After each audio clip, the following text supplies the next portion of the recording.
Aí a gente pode ir até 21h30, pessoal, por conta desses... Podemos? Todo mundo? Sim.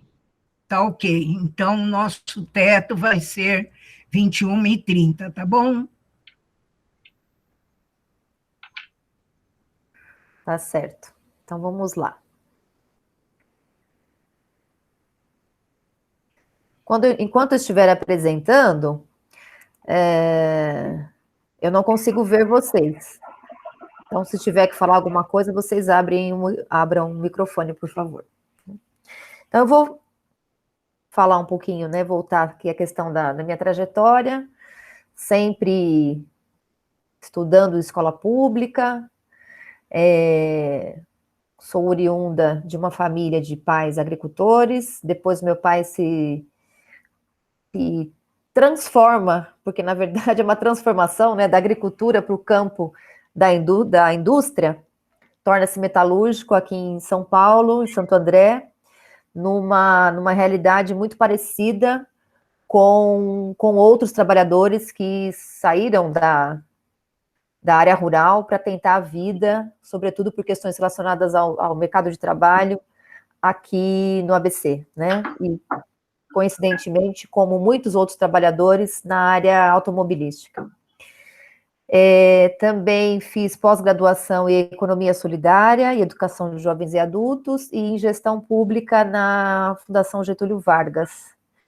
E tem uma outra formação também que é muito importante na minha vida, que é a formação na Escola de Governo, que foi de 2003, fui aluna de 2003 durante um ano, e de 2004 a 2018, eu trabalhei na Escola de Governo, que é uma escola de formação para pessoas da administração pública, até 2018. De 2007 a 2018, como professora de um curso de formação cidadã que trabalhava a temática relacionada a políticas públicas em educação.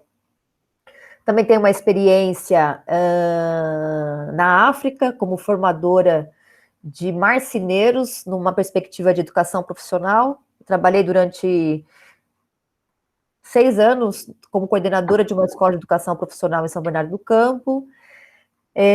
Trabalhei na educação, desde a educação infantil, creche, ensino fundamental, ensino superior, pós-graduação, só não trabalhei com ensino médio. E também como professora de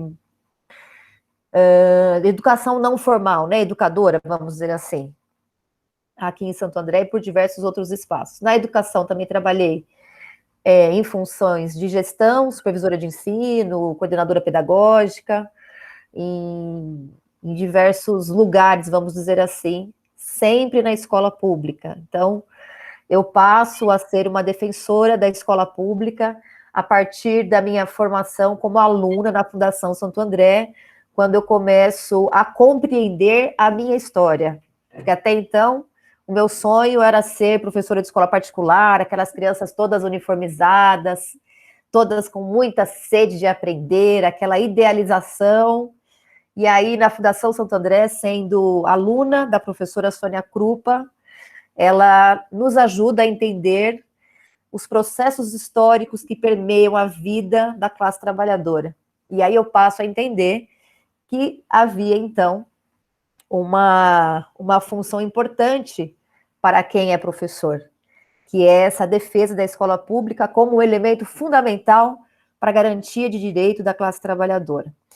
E só voltando um pouquinho, eu falo da escola de governo, porque a escola de governo tem muita proximidade com a escola de cidadania, que é essa escola que nós estamos falando aqui, que começa a dar os seus primeiros passos, que já vem com um percurso formativo bastante importante. E a escola de cidadania com a escola de governo tem bastante similaridade. E foi na escola de governo onde eu já passei por várias instituições de ensino, já passei como eu falei com vocês, pela Universidade Federal do ABC, já passei pela Universidade de São Paulo, passei por diversos lugares formativos e foi na escola de governo onde eu consegui ter uma visão de políticas públicas intersetorial. Porque até então, por onde eu passava, tinha uma discussão muito importante dentro das perspectivas, tem alguém tentando entrar, dentro das perspectivas, a Ruth, deixa eu dar ok aqui, dentro das perspectivas da educação. Na escola de governo, amplia o olhar, porque a gente tinha uma visão sobre o sistema. O que é sistema capitalista, socialista, o que tem a ver com o que esses sistemas dialogam com as políticas públicas. Então, foi na escola de governo, com o professor Fábio Conder Comparato, que eu passei a entender melhor sobre escravidão, sobre sistema prisional, porque até então era muito forte para mim algumas questões, quando eu falo de sistema prisional, por exemplo, algumas questões muito próximas ao senso comum, né, que no Brasil não tem, por exemplo, punição. Os criminosos não têm punição, muito pelo contrário, tem uma punição muito ferrenha no Brasil, porém, é uma punição voltada somente à classe trabalhadora, aos pobres, sobretudo. Estes, sim, são punidos. E existe uma grande quantidade de pessoas que estão presas no Brasil e deveriam estar soltas e não passaram por um processo digno de acesso à justiça e por isso estão presos. Então, muita coisa que a gente ouve falar no senso comum, a escola de governo desconstruiu e ajudou a ter uma visão mais ampla da sociedade, das diversas questões que nos cercam.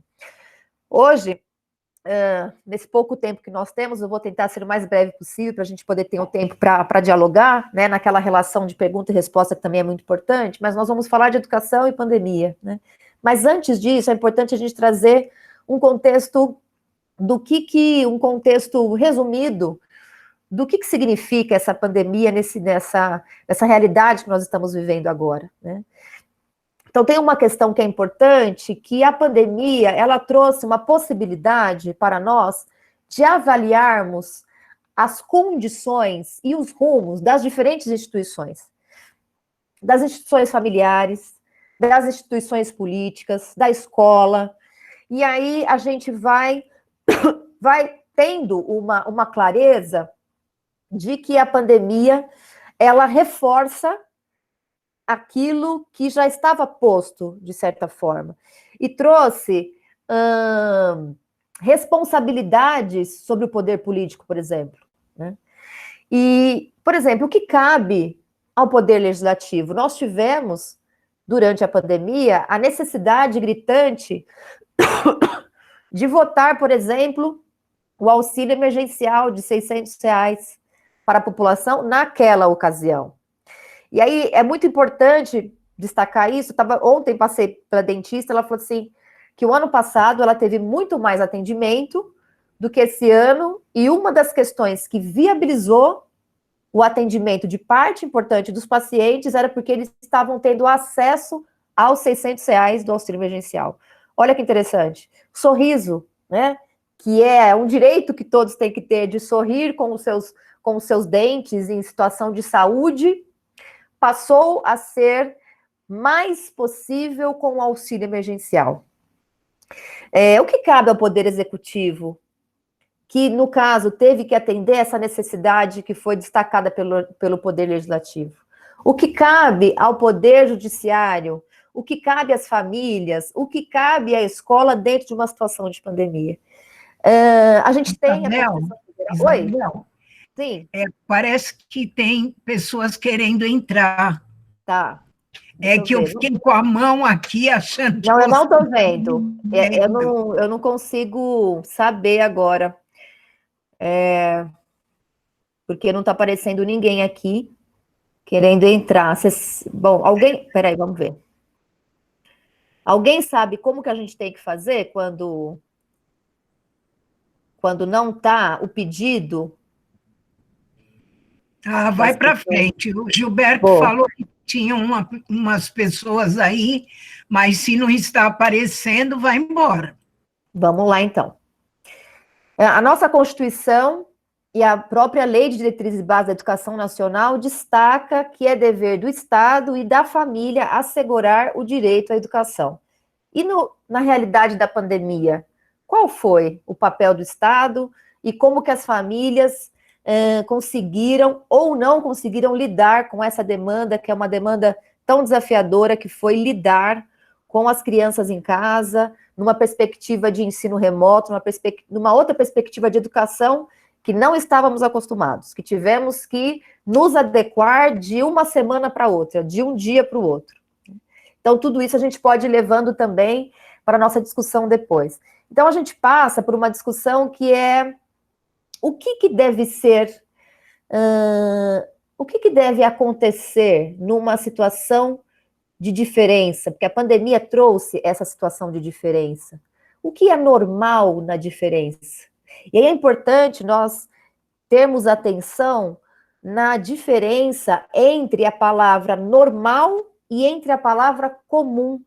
Porque muitas vezes nós acabamos atribuindo uma situação comum como normal. E isso é perigoso, porque o comum é diferente de normal. Não é porque algo é recorrente, é porque ele é normal.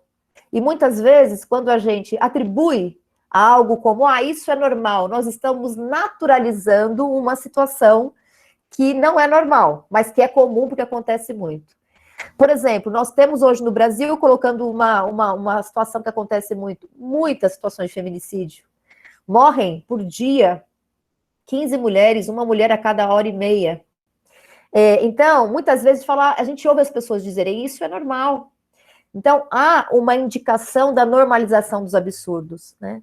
Uma dificuldade do atendimento do aluno com deficiência. E aí, na pandemia, isso fica ainda mais acirrado. Mas isso é normal. Sempre foi difícil atender um aluno com deficiência. É normal que seja diferente ou difícil na pandemia. Não é normal. Infelizmente, é comum, né? A falta de acesso aos bens públicos nas periferias é normalizada. A ausência de protocolos que aconteceu, sobretudo e também nas periferias, como algo normalizado, infelizmente comum, mas não é normal, e que deveria ter muito mais cuidado do poder público em relação a isso. E aí a gente se pergunta, o que se espera das instituições em um momento de pandemia, em um momento pandêmico? O que a gente percebe? A gente percebe que, sobretudo depois da década de 1980, um acirramento do neoliberalismo e um constante estado de crise no sentido de assegurar os direitos. Se a gente olhar para a palavra crise, a etimologia dela traz uma perspectiva de que ela seja passageira e que dessa crise possa vir melhorias. Porém, o capitalismo em si, ele tem uma perspectiva de ser uma crise permanente, que é a legitimação da desigualdade. O objetivo do capitalismo é que a crise não seja resolvida, porque resolver a crise significa assegurar direitos, sobretudo daqueles que são historicamente excluídos. O que a gente tem de realidade é que a pandemia agrava a desigualdade, a pandemia agrava problemas de desemprego, agrava a falta de acesso à educação, muitas vezes as situações de violência, como aumentou a situação de violência nas casas, as crianças passaram a ter muitos problemas relacionados às questões da violência. A Cleusa, E isso é muito presente, e sobretudo na pandemia. E fica uma pergunta, porque a pandemia, ela reafirma culturas. Como a sociedade brasileira cuida da vida? Como a escola cuida da vida? Então, se a escola tem uma forma de lidar com os alunos no seu cotidiano rotineiro, na sua rotina, ela leva isso para a pandemia. Se ela tem um cuidado, ela leva o cuidado para a pandemia. Se ela tem um cuidado, por exemplo, com o atendimento das crianças com deficiência, ela vai levar isso para o ensino remoto de alguma forma. Se não tem, isso se reproduz também na pandemia. Então, a pandemia, ela reafirma aquilo que já estava colocado de alguma forma e, obviamente, cria outras possibilidades e outros espaços, mas ela também reafirma aquilo que já estava colocado. E também abre para outras possibilidades. Muitos professores tiveram que lidar com as novas tecnologias, muitas pessoas ressignificaram as suas relações, passaram a acompanhar mais e melhor o aprendizado do filho, conseguiu ter mais tempo para leitura, mais tempo para si. E uma coisa que é muito importante para nós dialogarmos é que dentro de um sistema capitalista voltado para esse neoliberalismo acirrado, a gente nasce com todo um aparato contextual para que sejamos consumidores. E aí eu trago um exemplo muito simples, mas é importante para a gente pensar, porque tudo caminha para que sejamos consumidores. E esse exemplo rápido meus pais moram em Mato Grosso, e eu estava no momento formativo de entender essa formação para o consumo, ao que somos submetidos desde quando nascemos. Eu começava a reparar nos outdoors da cidade de Juara, onde os meus pais moram, e é uma cidade de agricultura, são trabalhadores, sobretudo da área rural, são pessoas mais escuras, porque ficam no sol também. E muitos outdoors com pessoas loiras, olhos azuis. Tinha um outdoor, inclusive, de uma atriz, Uma Linda Mulher, como ela chama, gente? Não lembro, aquela que tem um sorrisão bonitão. Assim. Julia Roberts. Julia Roberts, loira, com cabelo esvoaçante, e uma propaganda de um perfume. Você pode decidir a sua vida. Você decide a sua essência. E os cabelos esvoaçantes e loira. E aí o outro outdoor de roupa. Então, por que nas capas de revistas, por que nos outdoors, porque muitos filmes ainda colocam um ideal de corpo de mulher e muitas vezes um ideal de corpo de homem? Só para a gente pensar sobre essa questão do consumo, porque todo o tempo nós somos levados a isso.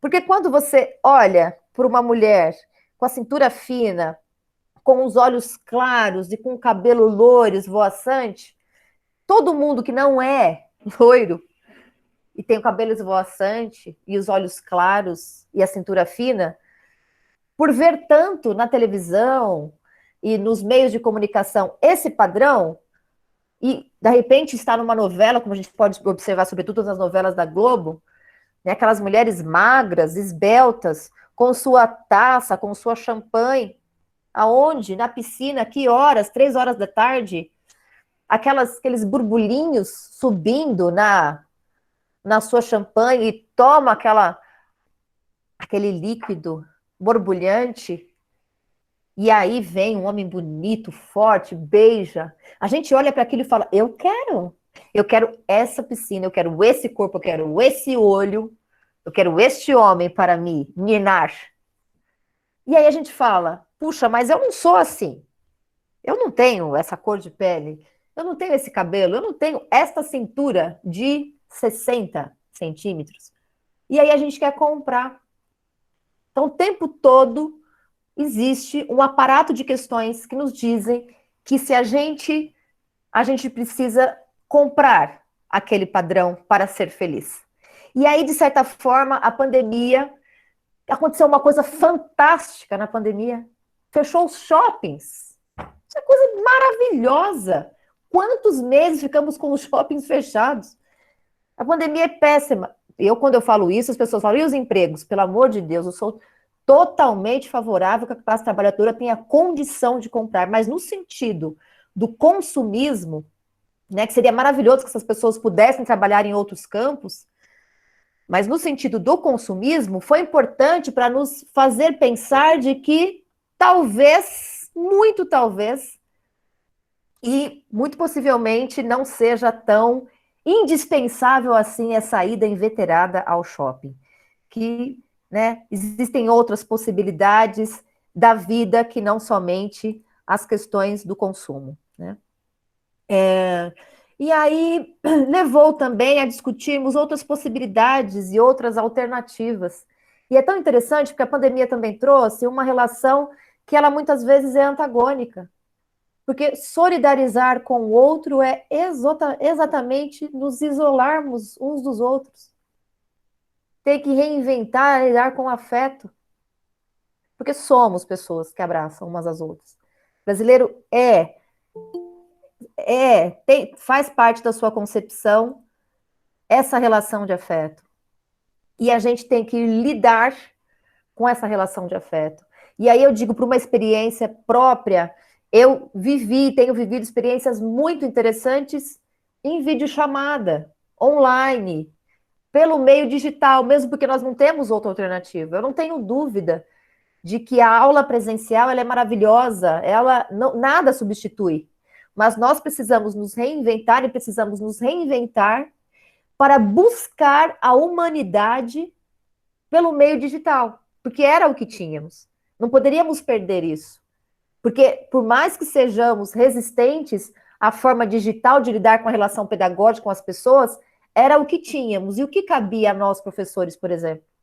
Atender remotamente estas famílias. Ainda que saibamos das dificuldades que essas famílias têm, mas ou era isso, ou as dificuldades seriam muito maiores. Então, a gente também teve que abrir mão de muitas crenças, de muitas coisas que temos como verdades, e para poder dar conta deste momento. Né? E aí tem uma briga muito interessante também, que é uma briga maior, uma briga política relacionada ao vírus, relacionada à origem do vírus. Existe aí uma guerra importante entre duas potências. Estados Unidos sempre teve a hegemonia do poder econômico. A China vem numa configuração, sobretudo nas últimas décadas, que também busca essa hegemonia, e a gente percebe uma narrativa estadunidense para poder desconstruir essa possibilidade de China ser uma potência. E pesquisas, sobretudo da Organização Mundial da Saúde, destaca que não se comprova ainda de onde veio esse vírus. Né? Então, é interessante para essa disputa hegemônica dos Estados Unidos trazer uma narrativa de que a China é culpada pela desgraça do mundo. Então, é muito importante, já que estamos falando de educação e pandemia, é muito importante que a gente faça essa leitura dessas disputas hegemônicas para que a gente possa entender e pesquisar mais onde que pode estar aí o bom senso, a verdade, pesquisar, né, para que a gente possa ter uma visão mais crítica de quais são os objetivos que estão por trás dessas narrativas. A gente teve, na pandemia, uma diminuição da poluição importante. Animais que não apareciam em determinados lagos, determinados rios, determinados mares, passaram a habitar por conta da diminuição da poluição. E aí fica uma pergunta: para o bicho viver, precisa ser destruída a espécie humana? Será que é possível que a gente faça que a gente possa habitar no mesmo espaço? Né? E é muito importante também trazer aqui que parte importante dessa discussão que eu estou fazendo é de um livro que eu sugiro, indico para vocês, que é o livro A Cruel Pedagogia do Vírus, do Boaventura de Souza Santos, que traz parte importante dessas discussões que eu tenho feito aqui nesse preâmbulo inicial. Então, é um pouco essa questão que eu queria trazer só para a gente poder suscitar a nossa conversa sobre esse tema de extrema relevância, que é a educação na pandemia.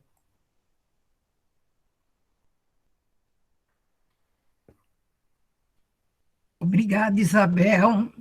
Eu acho que, com todos esses preâmbulos que tivemos que fazer, as suas colocações foram bastante claras, que nós estamos em um momento também de pensar a educação, talvez com mais comprometimento, com mais seriedade, para que possamos realmente ter uma outra perspectiva de educação no nosso país, né?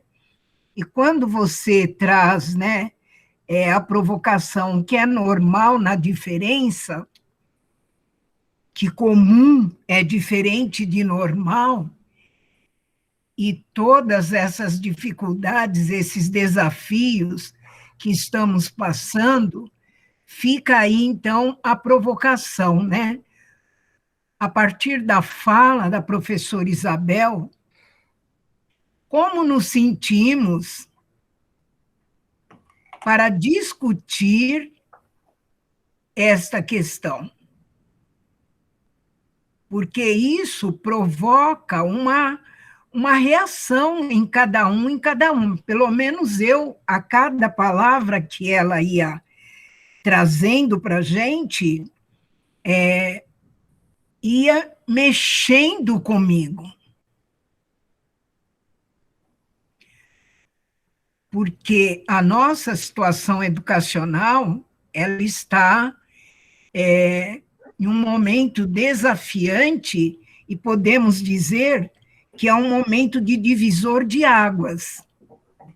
Não dá mais para pensar a educação como ela se apresentava até então, porque a pandemia revelou aquilo que existia.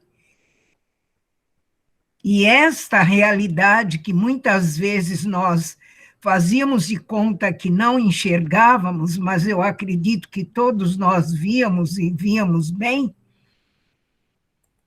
como que nós podemos pensar num retorno do mesmo jeito que a educação se apresentava antes desse tempo de pandemia. E aí? O que vocês colocam para que a professora Isabel nos ajude a pensar?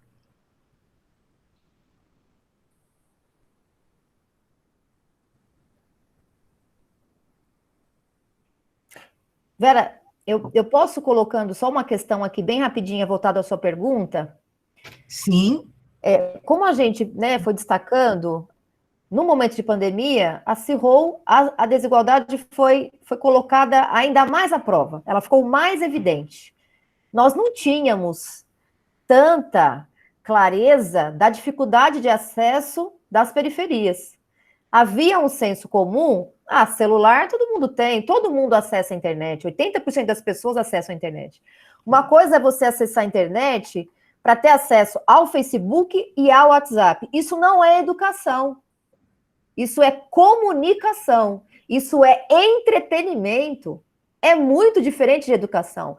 Educar no sistema formal exige pesquisar, exige você ter acesso às possibilidades de ter Word, Excel, PowerPoint. E no celular você não consegue ter acesso a isso.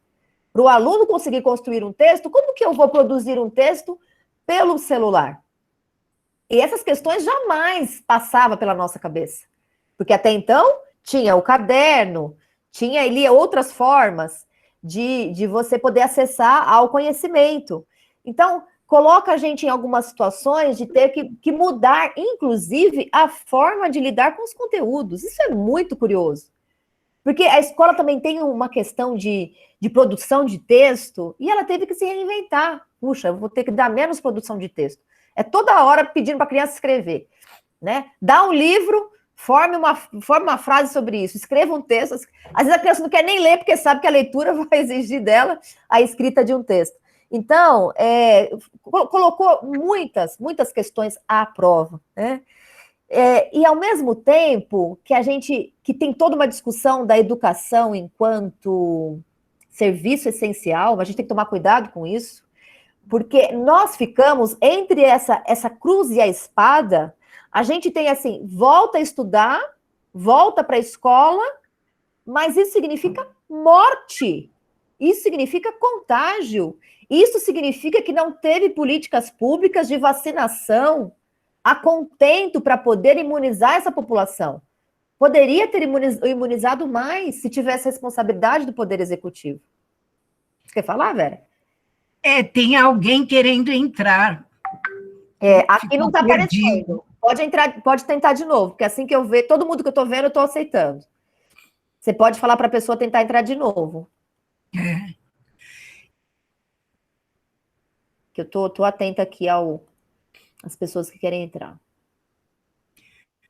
Olha, Gilberto, fala com ela, porque não está aparecendo ninguém. Isso. Então, nós tivemos que decidir entre aprender. O que é mais importante? É muito importante aprender, é essencial. Aprender é vida. Mas para aprender, nós precisamos estar vivos. E não é uma decisão fácil, porque quantos e quantos alunos ficaram em situação de dificuldade de alimentação, que a alimentação acontecia dentro do espaço escolar, né? E a dificuldade do acesso. Então, muitas escolas tiveram que se reinventar.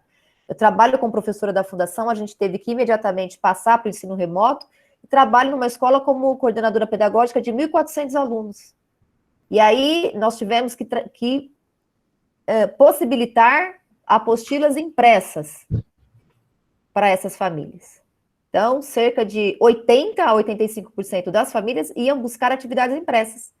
O pai tem celular, a mãe tem, mas às vezes tem 4 filhos, 3 filhos, não tem condição de dar o celular o tempo todo na mão dessa criança para poder acessar essas situações de aprendizagem. Então, o problema não é exatamente a falta de acesso à internet, mas a falta de acesso ao equipamento e também a falta de acesso à internet. Que muitas vezes pega os seus R$ 10 para comprar dados móveis para poder fazer a lição. Desculpa eu me colocar, é bem rápido até que eu pretendo fazer isso, mas me coloco aqui como mãe e de uma escola pública e de que ia buscar as apostilas, porque eu não tinha como imprimir, eu tenho um celular e não tem como acompanhar, e no ano passado a gente nem aula online era oferecida, esse ano é que isso começou. Qual é a dificuldade que eu percebi? Que grande parte dos pais tinham que orientar os alunos, os seus filhos, e o problema é que eles não sabiam. Eles não sabiam como fazer a lição. Eles também não tinham como pesquisar, eles também não tinham. Então, quer dizer, há uma defasagem aí. E eu estou numa situação privilegiada. Eu moro perto aqui do centro da cidade, tenho facilidades que alunos, colegas da escola da Giovana não têm e que não chega e que já tem privilégios em relação à periferia, que sequer tem sinal de internet. E que é a mesma coisa, não tem condições. Então, quer dizer, há uma defasagem aí. E isso vem desde o princípio da pandemia. Ficou mais claro? Ficou mais claro. É triste para uma mãe ou para os pais ver a situação dos professores. E eu confesso que é triste ver a situação também dos alunos. É triste. Eu não vejo e não imagino soluções. Então, eu só queria me colocar nisso, né? Eu vivenciei isso e vivencio. Ontem nós entregamos a apostila que foi impressa. E a professora foi afastada porque ela teve um problema e ela teve que ser afastada. E eu imagino que muitos professores estejam com problemas de saúde. É uma situação muito difícil mesmo. Eu só queria colocar isso, que ainda eu me encontro numa situação muito privilegiada. Tem gente que não tem acesso a isso. Sim. Será que eu posso fazer uma colocação também? Claro, Inayá, por favor. Olha, eu sou professora aposentada da rede e eu estou assim em pânico, porque eu tenho 2 netos. Um na escola pública, outro na escola particular. E eles vêm aqui para estudar comigo e eu acompanho. Só que os professores, eu estou com dó dos meus amigos, não sei se eu faria em sala de aula agora. Os professores também não conseguem passar um conteúdo, uma coisa que interesse. Eles copia, como estava na sala anterior. Copia e responde. Copia, não tem uma interação. Porque o professor fala, parece que ele está falando sozinho lá daquele lado e o aluno está aqui desse lado, olhando. O que nós vamos fazer? Meu neto vai passar para o primeiro colegial, eu não quero. Ele não sabe nada. Eu tento ajudar, só que da mesma forma como eu tento ajudar, eu fico com medo de interferir muito naquilo que a professora está falando e tirar também a autonomia dela. E eu noto que aquilo que ela está falando não faz sentido nenhum para ele aqui. Ele não está voando.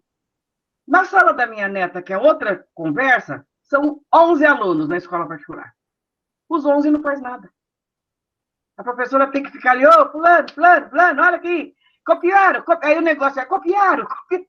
Olha, eu vou dizer para você, eu sou de escola pública, estudei em escola pública, fiz 37 anos de sala de aula, gostaria até de voltar, mas eu estou triste porque eu estou vendo dentro da minha casa que não vai dar nada. Essa pandemia e o governo, eles deram uns livros para as crianças esses dias, que não tem nada a ver com o que o professor está falando. Meu neto trouxe uns 4, 5 livros. Para que todos aqueles livros se as crianças não vão nem abrir? Mas, Inayá, e todos e todas que estão aqui, eu acho que a professora Isabel foi muito feliz quando ela disse que isso só veio à tona. É uma mentira em cima de mentira, só veio direcionar mesmo. Um conteúdo sem significado, ele está acontecendo na educação brasileira há muito tempo. Há muito tempo. Então, depende do compromisso de cada profissional da educação. Não, eu não estou criticando os profissionais, eu estou dizendo da agonia deles também. Porque nós também não fomos formados. É da agonia deles também. Eu não fui formada para trabalhar com botões, então... Nem eu não sei como é que está essa época, eu estava perdida. Que nem a Vânia falou, né, da dificuldade dos pais, mas nós também trazemos as dificuldades dos professores, eles também se perderam. Acho muito pertinente, tanto a questão que a Vânia colocou, como a Inayá, porque, de novo, a gente volta para a discussão de como era antes da pandemia e que a pandemia só faz aumentar. E aí, Inayá, como era a relação da escola com as crianças que tinham dificuldade de aprender, que é o que chamamos de promoção automática? Quantas e quantas crianças que não produzem texto, que não têm uma leitura fluida, que têm dificuldade de interpretação, são, né, eu não sou a favor da repetência. O meu mestrado foi sobre alunos que têm dificuldade. Eu não sou a favor da repetência, mas tem que ter uma escola que olhe para essas diferenças e essas dificuldades e atenda essas dificuldades de acordo com a necessidade do que esses alunos precisam. Agora, existe um ensino padronizado que direciona a mesma aula para todo mundo, quem for mais espertinho pega, quem não for vai passando para trás. Agora, de forma alguma, podemos culpabilizar os professores por isso. Não estou culpando. Não. E também não estou dizendo que você está ocupando. Estou dizendo que o sistema educacional, ele é feito para não dar certo, porque ele está dentro de uma estrutura de Estado, e a estrutura do Estado é padronizadora, e muitas vezes a escola obedece ao sistema de produção industrial, que é lousa cheia, copiar no caderno, o professor o único detentor do saber, muitas vezes, o aluno tem pouca possibilidade de exercer o seu protagonismo, porque fomos educados dentro dessa perspectiva. Então, não são escolas para a classe popular. São escolas que têm alunos da classe popular, alunos trabalhadores, mas não aquilo que a Vera falou tão sabiamente, conteudista, escolas conteudistas. Quantas e quantas escolas conteudistas? E aí, Nayá, quando você traz essa questão de que você não quer atravessar a professora, a gente teve que se reinventar, e a Criseide, não sei se a Criseide está aqui, não estou vendo todo mundo, né, a Kátia, o quanto que a gente fica o tempo todo pensando em cada frase que vai para os alunos nas impressas. Porque a gente sabe que o pai, como a Vânia tão bem colocou, ele não tem pedagogia. A gente tem que ser o mais claro possível para que aquilo possa, dentro das suas possibilidades, promover alguma aprendizagem, né? Então, a primeira coisa que a gente, né, por isso que é tão importante, né, Vera Escortes da Dania, porque a gente precisa entender a sociedade de classes. Por que que a escola, desse jeito, não funciona para a classe trabalhadora? Exatamente. E não funciona. Nós precisamos ter projetos. A escola tem que ter um projeto político-pedagógico para a classe popular, tem que ressignificar os seus conteúdos, porque senão... Então, assim, isso a gente tem que pensar por uma questão que é essencial aqui, que é a formação de professores. E toda a narrativa que tem é para que seja uma formação de professores tecnicista, que não leve conteudista, que não leve o aluno para reflexão, para entender a sociedade, entender o mundo. Por quê? É muito perigoso entender o mundo, porque se a gente entende o mundo, a gente vai perceber que o mundo é injusto. E o mundo sendo injusto, a gente vai querer transformar. Então, só para concluir, para já abrir, né, para continuar com as questões, eu quero trazer aqui uma situação que a Vera é mãe da Giovana. A Giovana é conselheira mirim de uma escola aqui da rede municipal e fez parte, né, de todo o processo de campanha eleitoral do ano passado, promover tablets para as crianças. E esses tablets ainda não chegaram.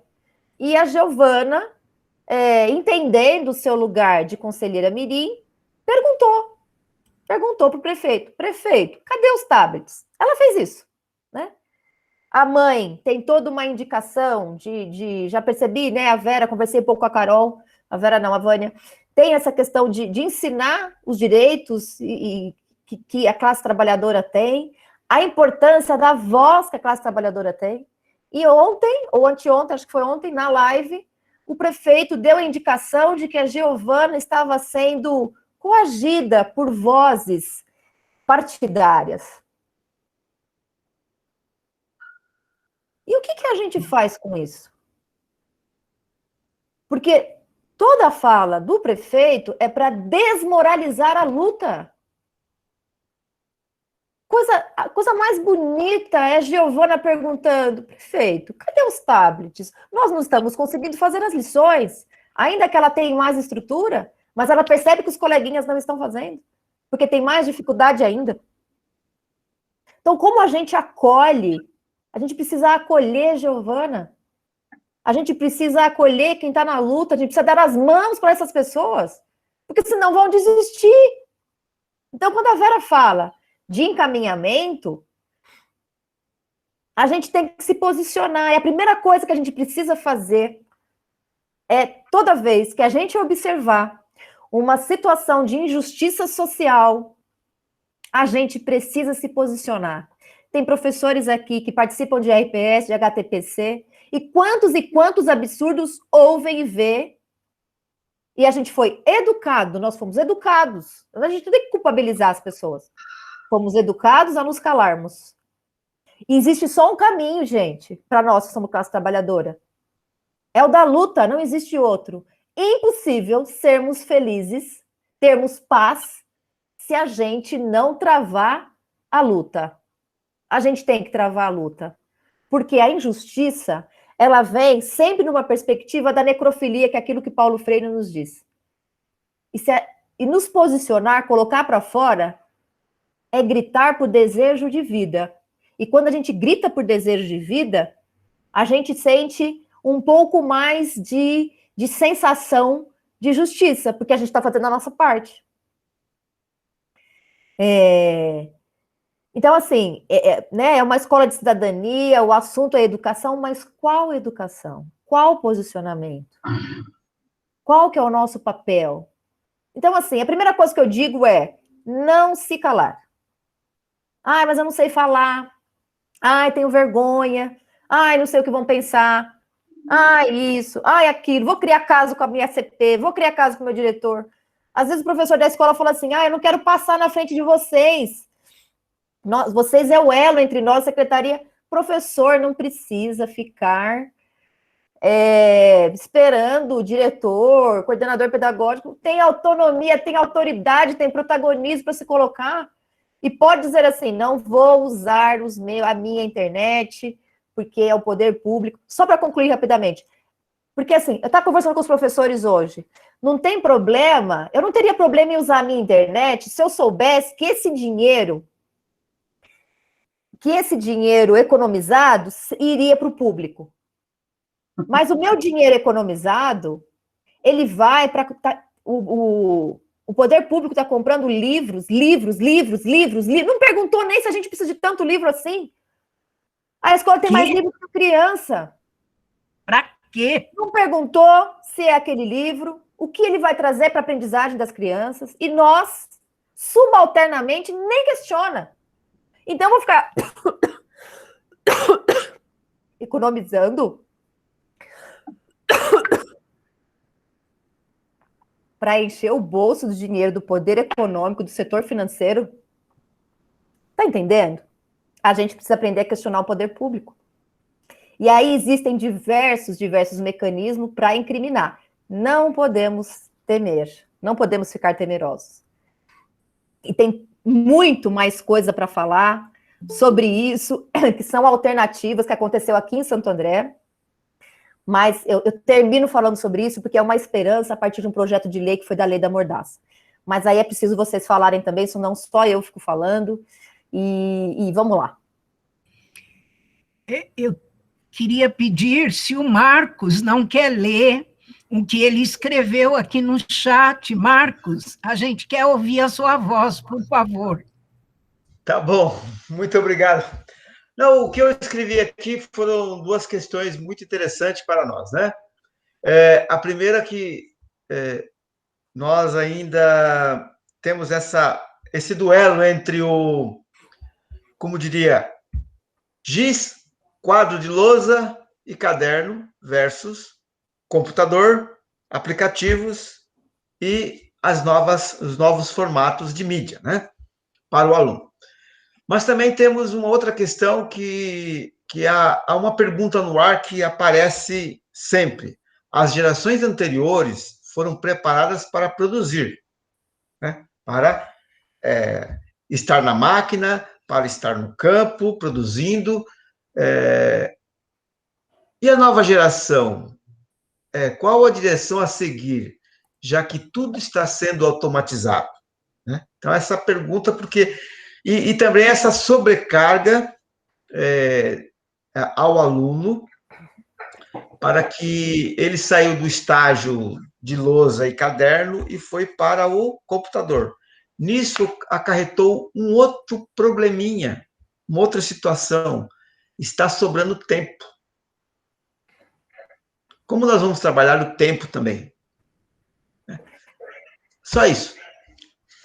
Alguém tem mais alguma questão?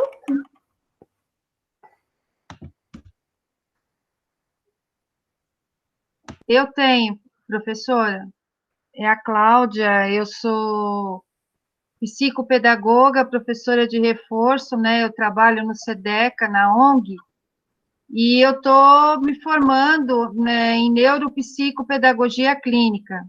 E eu estou fazendo um artigo, e o meu artigo é sobre a inclusão escolar.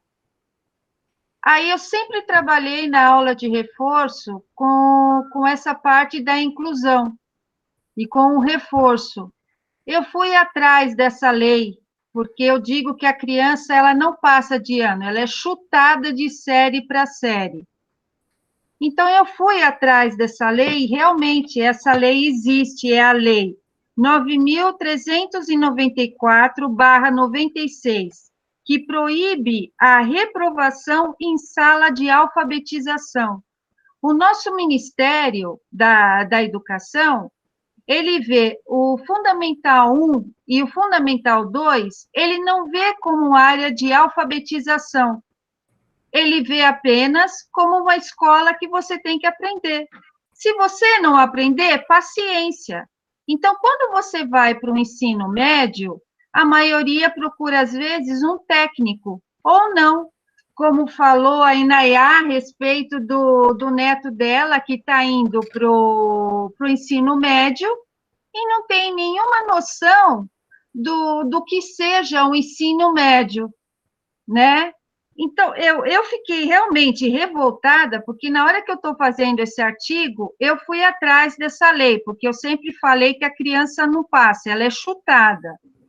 Então, quando eu vejo que dentro do nosso próprio ministério, eles estão tão, digamos assim, com a cabeça fechada, eles estão usando viseira, Eles são pior do que cavalo ou burro, né, que tem que usar a viseira. O burro é mais inteligente do que ele. E o cavalo, coitado, ele é obrigado a aguentar coisas que ele não consegue. Então, ele tem que ir em frente. Tanto que, na ecoterapia, o cavalo consegue entender as pessoas com seus problemas físicos, porque eles são rejeitados, devido realmente a esse problema da inclusão. Até as nossas crianças com problemas físicos, elas também estão sendo rejeitadas. E nessa pandemia, elas não estão sendo olhadas. Como é que está sendo você dar aula para uma criança autista, para uma criança com Down, para uma criança que tem uma deficiência mental, ou mesmo para as psicológicas? Por que as psicológicas? Nós temos o déficit de atenção, a dislexia, nós temos a descalculia. Todas as professoras aqui conhecem isso. Então, ninguém está dando essa ênfase. O que vai acontecer? Nossos jovens vão voltar para a sala de aula sem nada. Que nem, eu acho que muitas devem conhecer a cartilha Caminho Suave, da Bárbara. É fantástica, são 4 delas. Eu trabalho como professora de reforço em cima dessa cartilha. Por quê? Porque ela trabalha o visual. Depois, sim, trabalhar com as outras cartilhas que estão sendo mostradas, mas, pelo menos, trabalhar o alfabeto, trabalhando em famílias. Então, eu concordo com o que a senhora falou, que a gente precisa de metas, precisa de meios. Os primeiros meios, vamos ver qual é o problema que cada criança tem. Não fazer com que ela seja, como é que eu vou dizer? A criança é vista como todas. Só que cada uma, concluindo, cada uma é uma só. Então, desculpa, gente, é que eu fico realmente empolgada e revoltada com o que está acontecendo. Se eu pudesse, eu ajudaria todo mundo, tanto que é o que eu faço. Eu trabalho no SEDECA, e o Gilberto já me conhece, tá? Obrigado, gente! Alguém tem mais alguma questão? Eu posso fazer uma colocação aqui? Sim. Tem umas coisas. De tudo que foi dito aqui, eu fiquei pensando em algumas coisas. Vou tentar ser sucinta, tá? O que não é muito fácil para mim. Você falou da educação especial, ou eu não sei mais o termo que se usa, mas enfim, da inclusão, né? E eu é que deveria saber, porque eu sou uma pessoa com deficiência visual. E muito me preocupa como é que as coisas estão acontecendo com as crianças, particularmente com as crianças com deficiência visual. Particularmente as que estão sendo alfabetizadas, porque elas não leem. Porque as que já são alfabetizadas, você ainda pode mandar um texto em áudio, ela entende o que você está dizendo e sabe o que aquilo significa. Mas a que não enxerga e que não foi alfabetizada, ou que enxerga pouco, como é que faz? Né?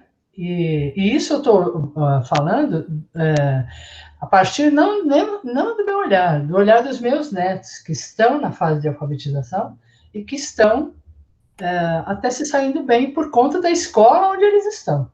Isso é uma coisa. Outras coisas foram colocadas aqui, de tudo que foi colocado aqui, que a Isabel expôs, que a Inaya colocou e a mãe aqui colocou, para mim sobra o quê? Além disso que eu coloquei. Que nós precisamos entender, você falou do ministério que é burro, que é não sei o quê, ele não é burro. Ele não é burro. Ele é proposital. Ele faz isso de propósito. Desculpa se eu pareço muito... sei lá, eu nem sei mais o que, porque eu estou pelas tampas já. Né? Eu já ultrapassou as minhas tampas. Eu não estou falando de todos os ministérios, de todos os tempos. Não, mas esse em particular, isso é proposital.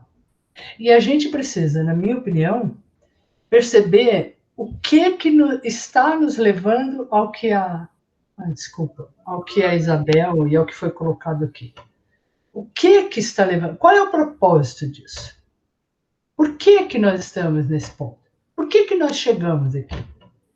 E depois a segunda pergunta é: qual é a nossa responsabilidade nisso? Eu compreendo o que você está falando, a mãe que falou aqui, a respeito da dificuldade dos pais, porque eu também tenho percebido, e a gente sabe, por conta da nossa experiência de vida, etc., e eu sei perfeitamente qual é a dificuldade dos professores. Metade da minha família é professora. Meu filho mais velho é professor. Então, eu sei. A minha amiga Isabel é professora. Então, ela me conta. Eu tenho outros amigos. E tem parentes, irmãos, filhos, sobrinhos, professor. Então, eu sei. Mas a pergunta volta. O que é que está por trás de tudo que está acontecendo? E qual é a nossa posição? Que, teoricamente, nós que estamos aqui, temos alguma consciência disso, etc, etc. Qual é o nosso papel? E o que nós estamos fazendo? Né? Eu estou muito apavorada. Eu realmente estou muito apavorada com o que está acontecendo e com o que está por vir. Porque isso não vai melhorar. Não vai melhorar. Olha! Se a gente não... Não é uma questão nem de pessimismo. É uma questão de olhar a realidade. De estar com o pé na realidade. Eu vi uma entrevista outro dia de um rapaz que mora na favela, no Rio de Janeiro. Irene, tem algumas pessoas querendo falar. Só um segundo. E esse rapaz disse que alguém perguntou a ele o seguinte: André, quando é que a favela, quando é que o morro vai descer? Ele falou: não, eu estou trabalhando pelo contrário. Eu quero que o morro não desça, não saia, não faça nada. É isso que eu quero que o morro faça. Para bom entendedor, né? Meia palavra basta. Obrigada, desculpa aí. Tem problema. Eu acho que alguém do SEDECA queria falar, né? É o Mário? Cleusa abriu o microfone, você quer falar? Eu abri o microfone, que das falas, eu não tenho crianças, mas das falas das mães, das avós, e essa semana também me coloquei angustiada, porque eu estava falando com a minha sobrinha mais nova, que ela tem 9 anos, e perguntei a ela, estava conversando com as outras colegas, falei assim, mas qual é o horário que vocês vão para a aula que vocês estudam em casa? Aí uma delas: eu não estudo em casa. Eu falei assim, como que você não estuda em casa? Assim, observando assim, as carências, né? Que eu sempre a vejo sentadinha do lado de fora, tomando um solzinho, mas eu não tinha prestado atenção, ela está sempre de costas, que ela não tem mesa na casa, ela não tem uma mesa assim, para apoiar o caderno, né? Assim, essa carência assim, das pessoas. Então, ela vai para o lado de fora, que são vários irmãos, ela pega o banquinho, na hora que o irmão sai para trabalhar, ela pega o banco, para poder estudar no banco, no sol, que é mais aquecido, que na parte que ela mora, assim, uma parte, assim, bem gelada. E a angústia, foi o que eu estava falando com as crianças, e eu falei, mas vocês não estudam? Então, me mostrou uma apostila, me mostrou um caderno, assim, para crianças que estão na 4ª série. Aí você faz o seu retrospecto, assim, de quando você estava na 4ª série, claro que era bem diferente, me deu, assim, um aperto no coração, eu falei, nós temos que estudar muito. Elas, como assim, tia? Nós, porque você já saiu da escola? Eu falei, não, nós temos que estudar muito. Vocês, principalmente. E não, amanhã vocês não vão ter emprego, como que vocês vão trabalhar? E voltando aí a essas fases, a gente vê, assim, que esse formato de educação, de fato, não é para a gente ter futuro, não é para você ter sonhos, é para subalternização. Os nossos não vão ter vez. E a gente não está percebendo isso. A gente não percebe. Que de tudo que se faz, os nossos não vão ter vez. É só isso, assim. Deixar espacinho para os outros. Obrigada, Cleusinha. O nosso horário, olha, a gente deu um teto de 21h30, né? porque nós tivemos todos aqueles atropelos no início, perdemos muito tempo. Então, é angustiante, né? Mas a professora Isabel, ela vai estar conosco, né, Isabel, dia 11, e eu acredito que a gente não vai ter os contratempos que tivemos hoje, com certeza, vamos rezar para isso. Então, eu pediria que a professora Isabel fizesse agora as considerações finais, já tentando responder essas provocações, e a gente vai ter que segurar, o Gilberto quer falar, e a gente vai ter que segurar, né, todas as nossas questões e trazer para o dia 11. Então, todos e todas já estão convocados para dar continuidade nessa nossa conversa no dia 11. E aí tragam mais uma pessoa, de repente trazer um jovem que ainda é aluno, também vai ser interessante, né? Então, Gilberto, 2 minutinhos, 1 minuto, e depois eu passo já para a professora Isabel, tá bom? Tá bom, Vera, vou procurar ser o mais breve possível. Bom, assim, primeiramente eu quero trazer na fala da Irene a questão da reflexão que nós devemos ter. Eu diria assim, um dos objetivos da Escola de Cidadania é exatamente abrir espaço para a comunidade, para que a gente possa refletir sobre quais são os grandes problemas que a sociedade tem. Esse é o grande objetivo da Escola de Cidadania. E nós estamos nessa luta, aí desde o ano passado, para poder manter esse espaço de diálogo, para poder, junto com outros colaboradores, outros atores dessa rede de proteção, a gente refletir e poder ter uma ação concreta para ter uma mudança, porque a mudança ela não é simples. A minha irmã é professora, a minha cunhada é professora, na família tem umas 5 professoras. Todas elas estão com problema, todas. A gente fundou o SEDECA aqui em Osasco, eu atendo 80 crianças diariamente. Mais de 50 é da comunidade, é da favela. Eles vão para o projeto e, assim, a gente está trabalhando a questão do reforço escolar, mas a dificuldade que a gente já percebia que tinha aumentou muito, porque eles não estão tendo uma carga de formação. E, justamente nesse período, ele já estava o Estado estava fazendo uma transição no modelo da formação da criança e do adolescente. E aí veio a pandemia e bagunçou com tudo. Então, o que eu penso? A gente precisa usar esse espaço, que é o espaço da Escola de Cidadania, para exatamente a gente se fortalecer enquanto rede, para a gente ter assim, uma campanha, não sei como que seria o nome, de conscientização do valor do nosso voto. Porque, diante de tudo que está acontecendo, diante de todos os problemas que o país está vivendo, a gente vê as pessoas ainda insistindo para que continue. Então, eu vejo assim, um país dividido, politicamente falando, um país muito dividido, muitos problemas de nível nacional, problema da vacina, problema da educação, problema da saúde, problema de todas as esferas, e as pessoas que são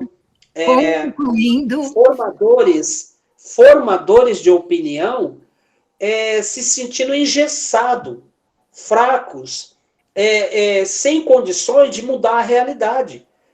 Então, primeiro eu quero agradecer à professora Isabel por ter aceitado o convite de estar participando desse encontro e trazendo o seu conhecimento, a sua experiência. E quero parabenizar a todos por estar participando. E dia 11 está aí o desafio da gente se reencontrar para poder reafirmar a nossa luta em rede. Muito bem. O caminho é a formação, né? O caminho é a formação. O caminho é esse aqui, ó. É conversar, dialogar, se formar. Ler. Pedagogia do Oprimido, Paulo Freire. É um livro que nós precisamos ler. Não é fácil, é uma leitura densa. Temos que ir, temos que voltar, não podemos desistir desse livro e da leitura dele no processo. Mas, a mim, é como se fosse uma espada. Toda vez que eu leio esse livro, eu fico numa rebeldia maravilhosa, que aí a gente tem que procurar se alimentar sempre, né? Mas ele nos alimenta da necessária rebeldia para lutar contra as injustiças. Paulo Freire, Pedagogia do Oprimido, tem vários, mas esse aqui é especial. Vou tentar, não tem como responder, mas vou tentar passar pelas questões colocadas pelo Marcos, pela Cláudia, pela Irene, pela Cleusa, pelo Gilberto. Está sobrando tempo. Lousa diz, saliva, né? Diz que é saliva, lousa e giz que os professores trabalham. Nós estamos num momento de extrema aprofundamento da desigualdade. Como eu comecei dizendo para vocês, meu pai veio da área rural, veio para Santo André com a 4ª série e imediatamente conseguiu um emprego na Mercedes-Benz. Se não for na Mercedes-Benz, foi em outra empresa, mas logo na Mercedes-Benz e ficou por quase 4 décadas. Comprou casa, comprou seu carro, tem uma estrutura de vida que permitiu criar os seus 5 filhos, que somos nós. Qual é a perspectiva que temos para a juventude hoje? Nós temos que levar em consideração isso. Nós passamos por um processo de impeachment de um governo com muitos problemas, mas Dilma Rousseff tinha um viés progressista, né? O Partido dos Trabalhadores tinha um viés progressista que não tem como a gente ignorar, que no sentido das políticas públicas institucionais, foi o governo que mais teve um olhar para a classe popular. Isso a gente não tem como negar. Que é o acesso das classes mais pobres para nível superior, luz para todos no Nordeste, acesso à água por meio das cisternas. Tu não pode ignorar. Minha Casa Minha Vida. Enfim, tivemos uma... Eu não vou dizer que foi estrutural, mas foram ações importantes. A Lei 10.639, que defende o ensino da cultura e história africana e afro-brasileira. A Lei 11.645, para ensinar a história e cultura indígena. A gente sai de uma perspectiva da europeização e olha para as 3 matrizes brasileiras. Isso tudo foi no governo progressista. Não tem como a gente ignorar, né? Que vivíamos problemas importantes, porém, tinha uma indicação de um olhar mais atento às classes populares. A gente sofre o impeachment, não é um fenômeno só brasileiro, né? Mas o mundo teve Trump ali nos Estados Unidos, outros governos com viés de extrema-direita e de perda de direitos da classe trabalhadora importantes. E o que acontece depois do impeachment? A PEC da morte, com o congelamento dos gastos de saúde e educação em 20 anos, reforma da Previdência e reforma trabalhista. Os 3 pacotes da morte. E vem nessa discussão, né, quando você traz... O que é a questão do tempo? A questão do tempo é cada um por si. Faça você mesmo. Uberize-se. Direito da classe trabalhadora, cada vez mais, a faca está no pescoço do povo. Só está faltando enfiar, mas enfiou já, porque 420 mil mortes. Claro que iam morrer pessoas, mas 420 mil? A faca está aqui, está entrando. Então, essa é a questão, né? Não temos tempo, não. Cada vez mais, o trabalho remoto é isso. Não tem um respeito ao tempo de vida do trabalhador, não sabe quando está trabalhando, quando não está, porque toda hora trabalhando, o professor o tempo todo trabalhando. E se a gente não se coloca, a gente tem que colocar uma trava nisso. O meu horário de trabalho é das 7 às 12, e é claro que tem professores que eu admiro e tem que fazer isso mesmo, que é flexibilizar para atender algumas famílias que trabalham à noite, e aí é responsabilidade com a classe popular, é uma outra coisa. Mas precisa cuidar, senão fica maluco, senão não tem tempo de olhar para si, e traz estresse, traz problemas de saúde mental. Então, Marcos, essa questão do tempo, né? É isso, a gente está numa situação de perda de direitos da classe trabalhadora que é absurda, de não ter nenhum direito assegurado, cada vez menos.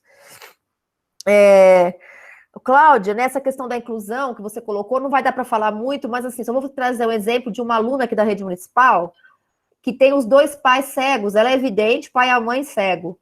E ele falou, Isabel, eu não sei fazer lição, porque a gente recebe as apostilas, mas eu não sei o que está escrito. Será que você pode fazer alguma coisa? Eu liguei para assistente pedagógica, falei, olha, está acontecendo isso.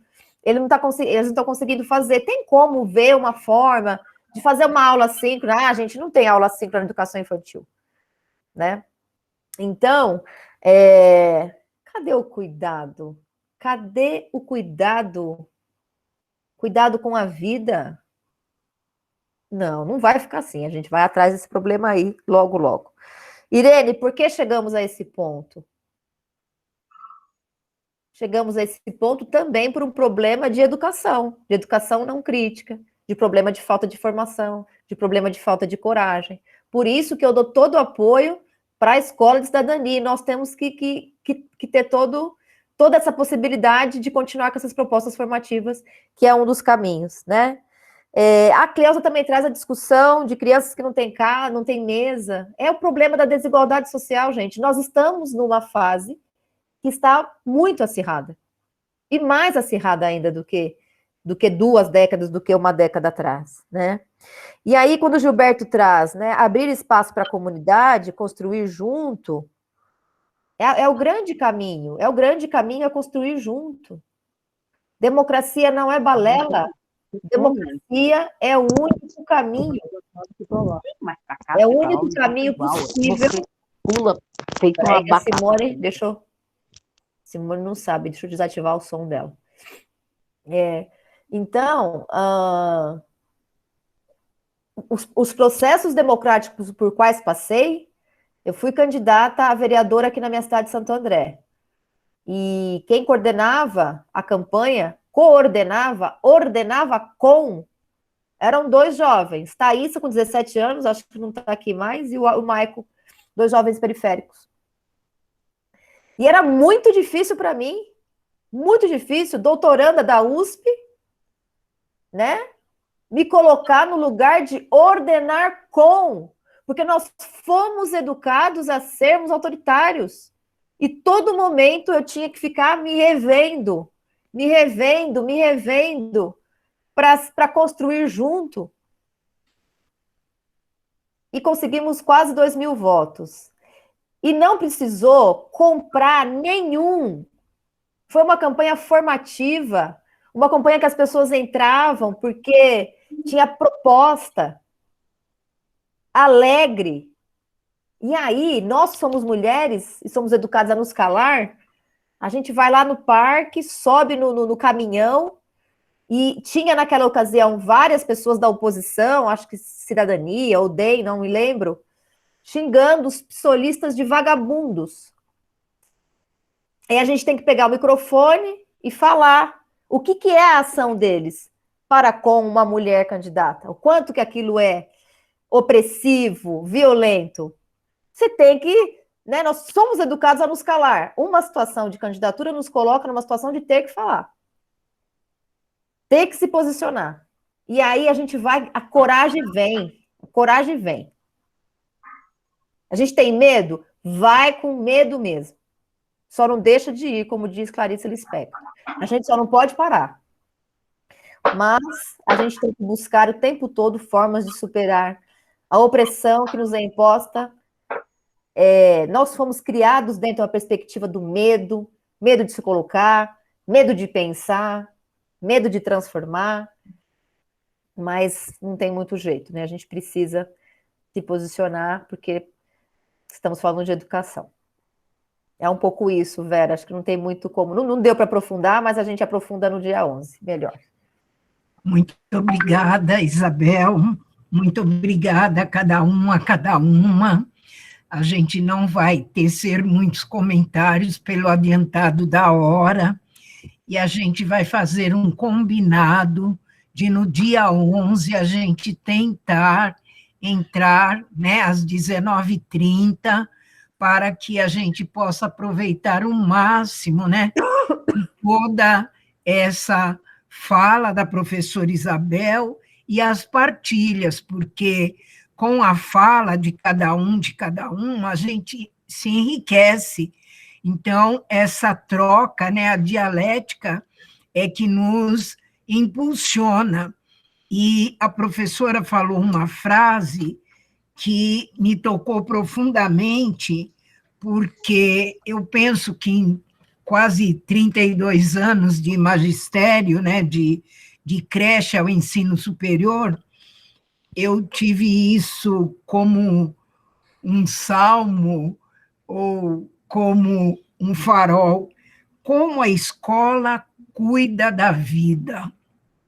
Eu amei essa frase.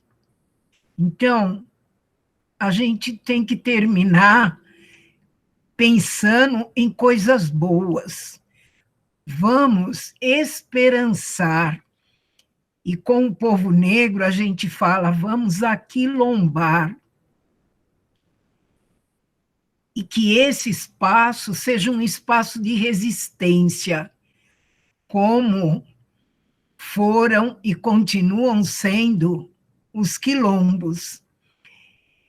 E também que a gente leve, né, para a nossa reflexão até o dia 11, não dá para ir para a luta sem se organizar.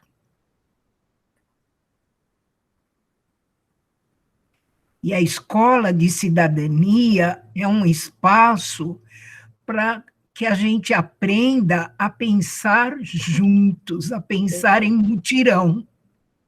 É fácil? Não é.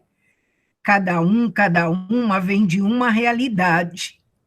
Mas para o bem comum, a gente tem que chegar a um consenso. Qual é a escola que temos, as escolas que queremos, e o que nós podemos fazer para comprovar que a escola pode e deve cuidar das vidas. E é assim que eu agradeço a presença de todas e de todos.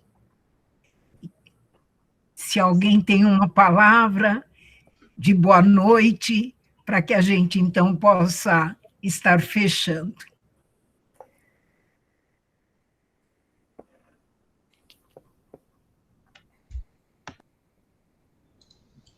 Oi, Vera. Eu queria retomar o convite que a Mônica Lopes fez para amanhã. Isso. Agradecer a presença de todos vocês, agradecer a presença da Isabel e insistir que amanhã a gente esteja presente no encontro sobre o Pacto Educativo Global. Né? Sábado de manhã, e eu tinha posto o endereço na outra sala, mas eu volto com o endereço aqui daqui a pouco, ou passo o endereço para você e você retoma. Né? Isso. Mas, justamente procurando ajudar nessa resposta, né? A educação das crianças é feita por toda a aldeia, é esse o pensamento que repassa esse Pacto Educativo Global. Nós aqui somos uma aldeia toda em quadradinhos, né? Mas somos uma aldeia responsável, cada um pelos seus netos, pelos seus filhos, pelos seus sobrinhos, por aqueles que a gente atende Então, é essa a perspectiva da escola de cidadania, né? Que a gente esteja nessa aldeia, que agora é de quadradinhos, e que com essa aldeia a gente cresça e se organize e tenha forças para enfrentar a estrutura toda que foi colocada aí. E esse pacto educativo está chamando todo o estado de São Paulo. Então, acho que vale a pena a gente entrar, se inscrever, participar. Você pode participar pelo Facebook ou pelo YouTube, ou pode entrar na sala, se você fizer a inscrição, e aí a gente vai trocar experiências e nos dar as mãos, né? Eu acho que isso que é a grande função dessas escolas de cidadania, que estão se multiplicando pelo estado de São Paulo e pelo Brasil todo, é uma dessas funções. Vamos nos dar as mãos e procurar apresentar ao país, ao povo, aos nossos amigos, às nossas famílias, uma outra perspectiva de vida. Eu acho que foi muito bom, foi ótimo conhecer vocês todos. Obrigada mais uma vez, Isabel, obrigada, Vera. Obrigada, Cassi, obrigada a cada uma. Muito, muito, muito obrigada, professora, e que a gente possa ir se complementando, né? Porque eu só sou se nós somos. É isso, Mônica Aurélia? É isso, Vera. É isso. Gratidão. Da mesma forma que somos educados a competir, somos educados, podemos nos educar para a cooperação. Exatamente. Eu não sei se eu tinha agradecido aqui a presença da Emilene, da Jane, da Leia. A Leia acabou entrando um pouquinho depois, mas é muito bom tê-la aqui também, uma grande companheira aqui de Santo André. Simone, aqui, que é minha aluna da Fundação, muito bom ter esse pessoal todo aqui. E é isso, nós temos que resistir e se posicionar. Comecemos nos posicionando nos nossos espaços de convivência, na nossa família, nas nossas escolas. É isso. Obrigada, gente. Tchau. Obrigada, Vera. Obrigada, Isabel. Obrigada, Irene. Um abraço. Obrigada. Valeu, Marcos. Heloísa. Tchau, Marcos. Tchau, Jane. Professora.